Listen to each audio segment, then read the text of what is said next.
I've been traveling for many years spreading the gospel because there has been such an enormous interest in addressing what can we do to the climate challenge, what can we do for making more livable cities, more democratic and safe cities. All these issues have become more and more urgent, and all over I find that people refer to Copenhagen as something which was quite amazing. My name is Gehl. I graduated as an architect from the Royal Academy in Copenhagen in 1960. I was trained in the 50s and we learned never to do cities no more. That was redundant, that was old-fashioned. Now we should make individual buildings and the whole area should be crisscrossed by fat, beautiful freeways. And I rushed out in 1960 to do all these wonderful things which will give modern man a better life. Then I married a psychologist, and then at once we had in the house all these interesting questions between the psychologists and us young architects, and they kept saying, why are you architects not interested in people? Have you considered why it is that your professors go out at 4 o'clock in the morning to photograph the buildings they are to show in the lectures, to make absolutely sure that no people in the foreground will distract the students? 1960s was an interesting time because so much was being built, and it was being built to the modernist tune, and that was a time when the cars really started to flood our societies. So this was progress. More cars and high residential buildings separated, no city, no public space, no nothing. Absolutely nothing was known and written down about how the physical world influenced the life of people. Very early on, I got a scholarship to go to Italy to live for half a year, where we went to study the life of the Italian piazza. After a while, it was quite clear to see the patterns and to see why was this place very popular and why was this place not used at all, and where were people standing, where were they talking. When we came back to Denmark, we wrote a number of articles. It was quite celebrated because it was about the first time ever that systematically studies of people in relation to architecture had been published.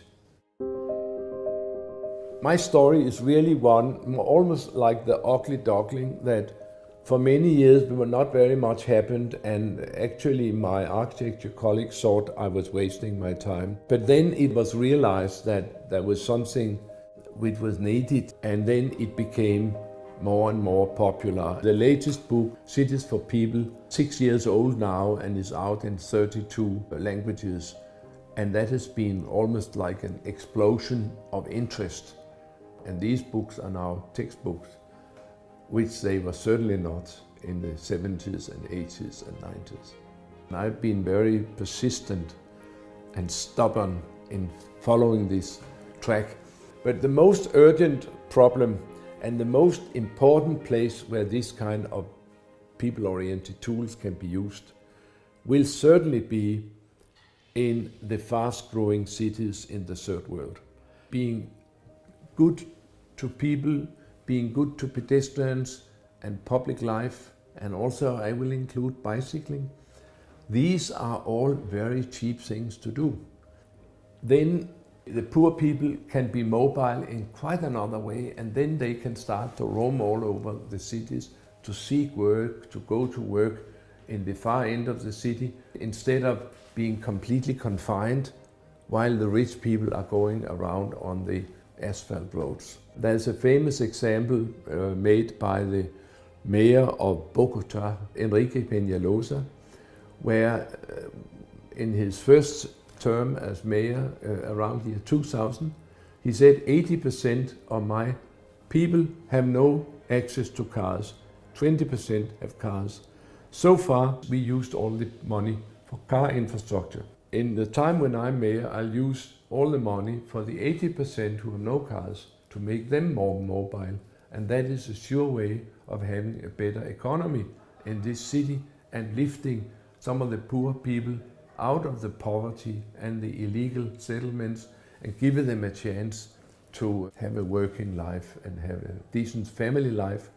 It always takes time to implement a new way of thinking, and that was indeed a new way of thinking, to use city planning to change the economy of the poor people in the developing countries. It would be so wonderful if some of the cities would sort of be more stable in their policies.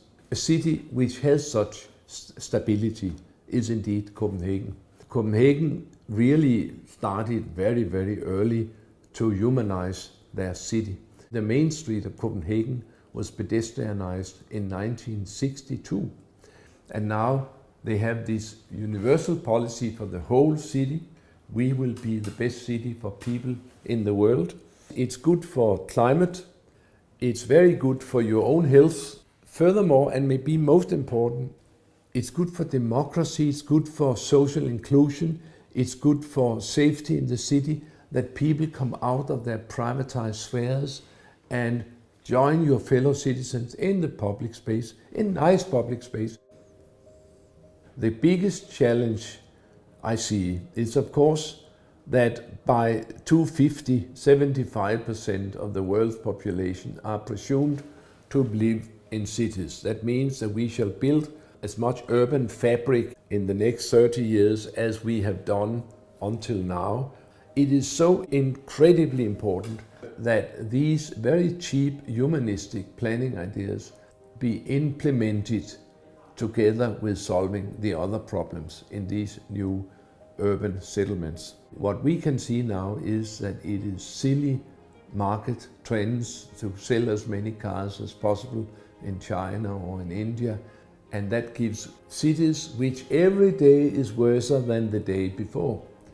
In Copenhagen, we've had now a run of 50 years where every day has been a little better than yesterday. That is a fantastic difference, and we must make city planning, especially in these fast-growing cities, in the same way, so that everybody can be assured that every day the city will be a little bit better than yesterday, and the quality of life will be a little bit better for the citizens.